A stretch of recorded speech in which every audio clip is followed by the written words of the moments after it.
बिस्मिल्लाहिर्रहमानिर्रहीम, अस्सलाम वालेकुम। Welcome back to my YouTube channel Irsam's biology. MD CAT lecture series के लेक्चर नंबर 20 के अंदर हम पढ़ने जा रहे हैं पेंक्रियाज। केमिकल कोऑर्डिनेशन को हमने स्टार्ट किया हुआ था। इससे प्रीवियस लेक्चर में मैंने आपको thyroid gland plus parathyroid gland के बारे में पढ़ाया था। अब की हमारी इस वीडियो के अंदर इंशाल्लाह पेंक्रियाज को हम डिस्कस करेंगे। तो मेरी आप लोगों से एक ही रिक्वेस्ट है कि मेरी इस वीडियो पे कम अज़ कम 300 लाइक्स मुझे चाहिए और आप इस चैनल को अपने दोस्तों के साथ शेयर करें, अपने दोस्तों को बताएं कि सर ने बाकायदा तौर पे MD CAT lecture series start की हुई है, इसको सुने, इंशाल्लाह आपको फ़ायदा होगा। मैं गाहे बगाहे इसके एमसीक्यूज़ जो है वो भी डिस्कस करता रहूँगा, इंशाल्लाह आपको इसके बारे में बताऊँगा। और स्पेशली बायो का जब भी आप लेक्चर सुनते हैं तो इसमें कोई इतना एमसीक्यूज़ को डिस्कस करने की ज़रूरत नहीं होती, क्योंकि इसमें मेन कॉन्सेप्ट्स होते हैं। मेरी हर लाइन ही क्या है एमसीक्यूज़ है, मैं हर लेक्चर में आप लोगों को बताता हूँ। स्टार्ट करते हैं पेंक्रियाज। पेंक्रियाज को हम हेट्रोक्राइन ग्लैंड के तौर पे जानते हैं, ठीक है। क्यों? ये एक्सोक्राइन ग्लैंड के तौर पे काम करता है और एंडोक्राइन ग्लैंड के तौर पे भी काम करता है। एक्सो आपने कहाँ पर पढ़ रखा है? आपने क्लास 11 के अंदर डाइजेशन वाला चैप्टर जो है वहाँ पर आपने पढ़ा होगा कि ये कुछ पेंक्रियाटिक ग्रेन्यूल्स जो हैं वो प्रोड्यूस करता है, जिसमें लाइपेज एंजाइम होते हैं, जिसमें प्रोटीएजेज एंजाइम होते हैं। लाइक दिस, इस तरह के एंजाइम जो है वो हमें देखने को मिलते हैं, स्पेशली कहाँ पे, जब ये उसको जो ड्यूडिनम के अंदर जो है उसको अपनी सेक्रीशंस को पेंक्रियाटिक जूस को डालता है। लेकिन एंडोक्राइन के तौर पर अगर इसको देखा जाए, एंडोक्राइन के तौर पर dear students, islets of Langerhans scientist था, उसने कुछ सेल्स को डिस्कवर किया था। वो सेल्स ग्रुप की शक्ल में थे, तो उसने उसको क्या नाम दे दिया? आइलेट्स का नाम दे दिया, ठीक है। तो ये आइलेट्स ऑफ लैंगरहैन है। इसमें कितनी तरह के सेल हैं? इसमें 3 तरह के सेल हैं, alpha cells, beta cell and delta cell. 3 तरह के सेल हैं। जो आपके पास अल्फा सेल्स होते हैं डियर स्टूडेंट, वो क्या प्रोड्यूस करते हैं? वो प्रोड्यूस करते हैं ग्लूकागॉन। ग्लूकागॉन मैं जानबूझ के ऐसे लिखता हूं, ग्लूकागॉन। ग्लूकोज C6H12O6, गॉन का मतलब चली गई। जब आपकी बॉडी में ग्लूकोज का लेवल डाउन होगा तो चुप करके अल्फा सेल्स एक्टिवेट होंगे, ये ग्लूकागॉन के लेवल को क्या कर देंगे? बढ़ा देंगे। तो अभी मैं इसकी स्टिमुलेशन के बारे में आपको बताऊंगा कि ऐसी कौन सी चीज़ है जो पेंक्रियाज को स्टिमुलेट करती है। क्या कोई स्पेसिफिक ग्लैंड्स हैं, क्या कोई स्पेसिफिक सेक्रीशंस हैं जो इसको कंट्रोल करेंगी? तो याद रखें डियर स्टूडेंट्स, जो पेंक्रियाज को स्टिमुलेट करता है, यहीं पर ये पॉइंट डिस्कस करना था, जो पेंक्रियाज को स्टिमुलेट करता है, पहले नंबर पर आपके पास आ जाता है ग्लूकोज का लेवल। ब्लड के अंदर अगर ग्लूकोज का लेवल डाउन है तो फौरन से पेंक्रियाज के पास मैसेज जाएगा, पेंक्रियाज अल्फा सेल को मैसेज देंगे, अल्फा सेल फौरी तौर पर ग्लूकागॉन प्रोड्यूस करेंगे। और अब ये ग्लूकागॉन क्या करेगा डियर स्टूडेंट्स? ये ग्लूकागॉन फौरन से मसल्स को मैसेज देगा और लिवर को मैसेज देगा, ठीक हो गया, कि तुम क्या करो, ग्लाइकोजिनोलाइसिस, यानी कि ग्लाइकोजिन को तोड़ो और किस में तब्दील करो? ग्लूकोज में। इस तरह से ग्लूकोज का लेवल क्या हो सकता है? बॉडी के अंदर ज़्यादा हो जाएगा। तो ये काम किसका है? अल्फा सेल्स का।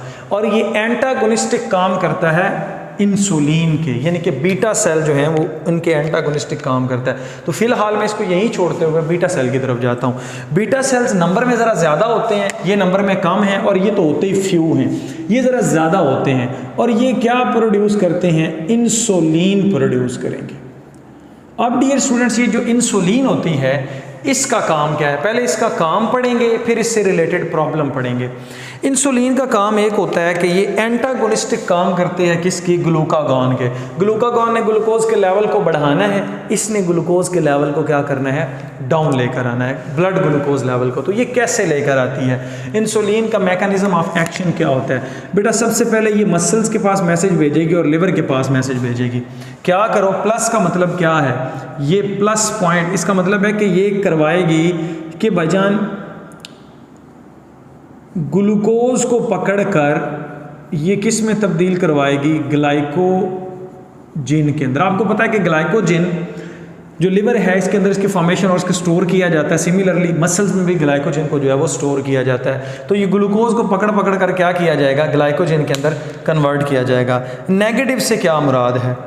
नेगेटिव का से मुराद है ये इसी लीवर के ऊपर नेगेटिव इफेक्ट काज करती है कि ये ग्लाइकोजिनोलाइसिस को स्टॉप कर देती है, यानी कि अब ग्लाइकोजिन जो है वो नहीं टूटेगी, तो ये इसका नेगेटिव इम्पैक्ट होता है इसके ऊपर। ठीक हो गया।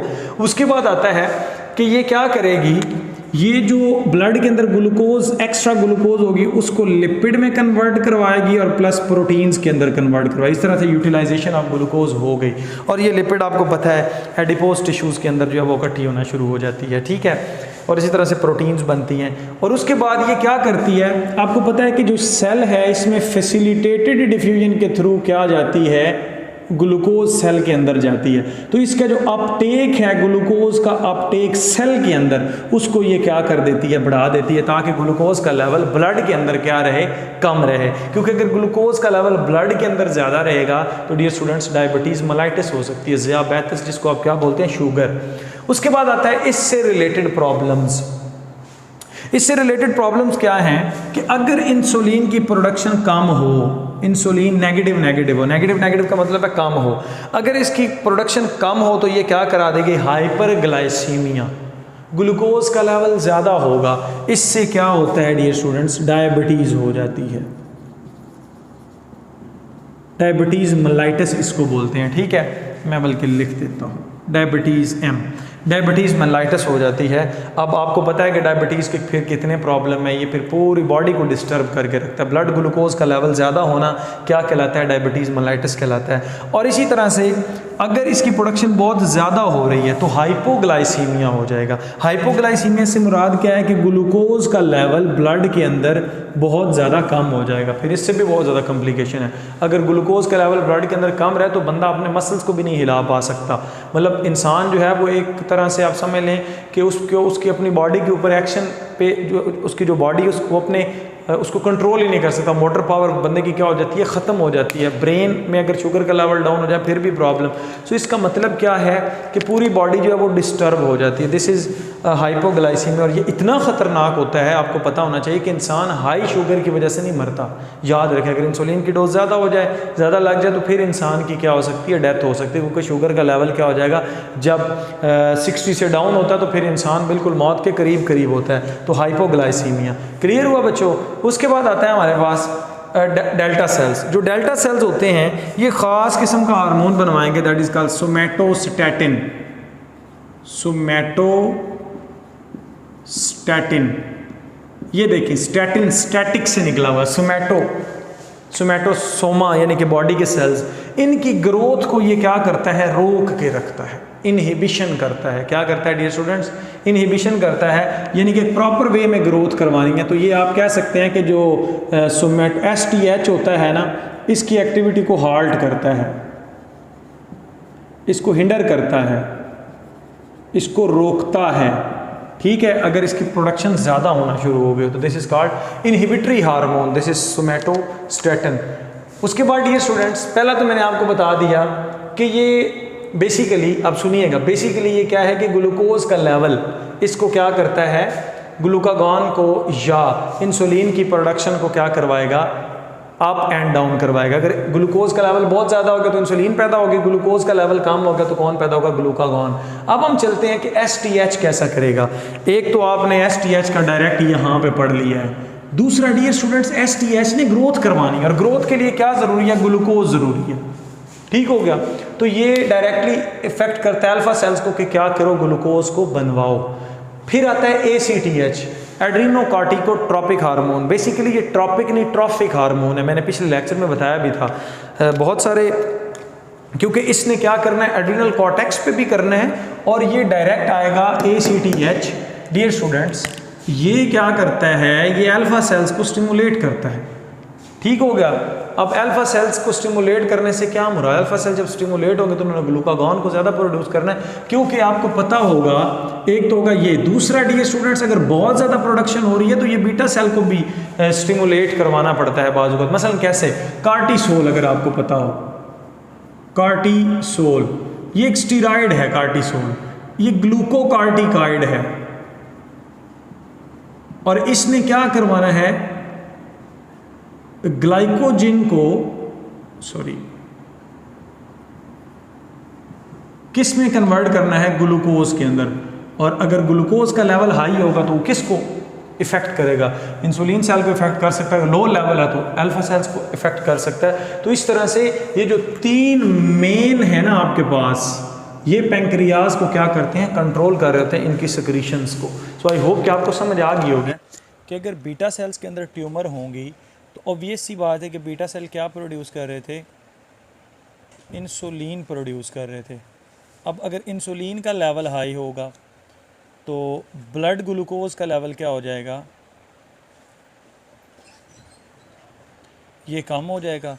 जब ब्लड ग्लूकोज का लेवल कम होगा तो ऑब्वियस सी बात है कि इन रिटर्न आपके पास किसने एक्टिवेट होना है, अल्फ़ा सेल्स ने।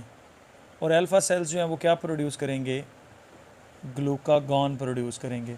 और ये जो ग्लूकागॉन है इसने C6H12O6 का लेवल बढ़ाना है। अब एक ट्यूमर वाला सेल और एक नॉर्मल सेल अल्फ़ा सेल, क्या ये दोनों आपस में compete कर सकते हैं, तो आंसर होगा नो। यही वजह होती है बेटा कि क्या होता है फिर कि अल्फ़ा सेल्स भी फिर डैमेज होना शुरू हो जाते हैं। अल्फ़ा सेल्स क्या हो जाएंगे, डैमेज हो जाएंगे। तो ये एबनॉर्मेलिटीज़ आ जाएगी अल्फ़ा सेल्स के अंदर कि बीटा सेल जितनी ज़्यादा इंसुलिन प्रोड्यूस करेंगे शुगर का लेवल उतना ज़्यादा कम हो जाएगा और उतना अल्फ़ा सेल्स एक्टिवेट होंगे, वो ग्लूकागॉन प्रोड्यूस करेंगे, जिससे क्या होता है डियर स्टूडेंट्स, ग्लूकोज का लेवल अप होता है और वो डैमेज करता है किसको, अल्फ़ा सेल्स को। इंशाल्लाह नेक्स्ट लेक्चर जो होगा उसमें जब ACTH का मज़ीद मैं आपको रोल जो है वो बता दूंगा एड्रिनल ग्लैंड्स के अंदर। आई होप कि आपको ये मेरी वीडियो अच्छी लगी होगी। Stay connected, thank you and अल्लाह हाफिज़।